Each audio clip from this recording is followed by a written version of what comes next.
শুক্রবারের প্রতি জুম্মার দিনে আপনার হলো আমাদের বিরুদ্ধে একেবারে শিডিউল করে অপপ্রচার চালানো হচ্ছে। এগুলো দেখার কেউ নাই। এটা হলো আজকের বাংলাদেশ, এটা হলো আজকের বাংলাদেশের বাস্তবতা। এই বাংলাদেশ তো আমরা চাইনি। 71-এর যুদ্ধও কিন্তু এই জন্য হয়নি। বাংলাদেশ কথা ছিল সবার জন্য এই দেশটা হবে। তারেক জিয়া দেশে আইসাই বললেন সবার আগে বাংলাদেশ। তাই এখন আমার কথা হলো বাংলাদেশে তো এখন একটা গোষ্ঠীর কন্ট্রোলে চলে যাচ্ছে। এটাই আজকের বাংলাদেশ। আপনারা সাংবাদিকরা, আপনারা এই যে সাভারের যিনি ওই পীর সাহেব, ওনার ওখানে আজকে কয়দিন থেকে গন্ডগোল চলতেছে, ফেসবুকে আমরা দেখতে পাচ্ছি ওনার মুরিদরা আকুতি জানাচ্ছে সরকারের প্রতি হামলা হতে পারে ইত্যাদি ইত্যাদি।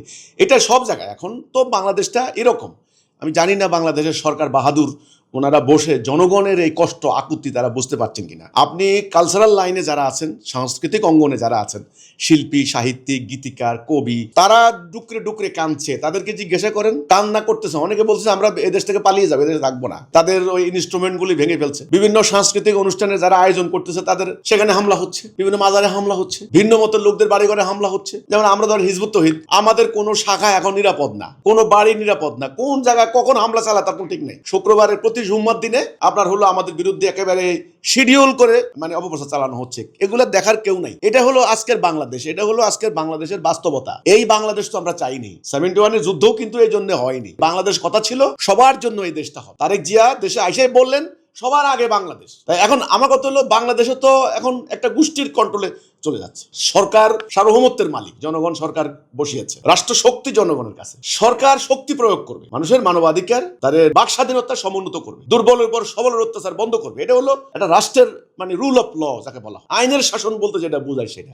এখন দেখি সরকারের কোনো কর্তৃত্ব চলে না। এখন চলতেছে মব বাহিনী, এই তৌহিদি জনতা, কওমি এই হেফাজতিরা। ওরা যেটা বলবে হচ্ছে হবে, ওটা হবে, যেটা হবে না ওটা হবে না। ওরা একটা বিবৃতি দেয়, আগামীকাল অমুক জায়গায় মেলা হলে হামলা করা হবে, বাস বন্ধ হয়ে যাবে, ম্যাজিস্ট্রেট পুলিশ বন্ধ করে দিচ্ছে। তাহলে রাষ্ট্রের অথরিটিটা কার হাতে? রাষ্ট্রের সত্যিকার অর্থে ক্ষমতা কার হাতে? রাষ্ট্রের প্রয়োজনীয়তাটা কি? জনগণ এদেশে রিপাবলিক তৈরি করলো কেন? পিপলস রিপাবলিক কথাটার মানে কি? জনগণ কি জন্য স্বতঃস্ফূর্তভাবে রাষ্ট্রটা তৈরি করলো? রাষ্ট্র হলো জনগণের মানবাধিকার রক্ষা একটা শিল্ড, একটা বর্ম, আইন বর্ম হিসেবে কাজ করে। সেখানে মানুষ ভয় আতঙ্কে প্রত্যেকের সম্প্রদায়, আপনি একটা একটা একটা একটা করে বলেন এখন বাংলাদেশের কে নিরাপদে আছে? আগে একটা দুটা মার্ডার হতো, এখন 4-5 শুদ্ধ মার্ডার হচ্ছে। বাপকেও মারে, মাকেও মারে, বোন ভাই সবাইকে মেরে খুন করে চলে যাচ্ছে।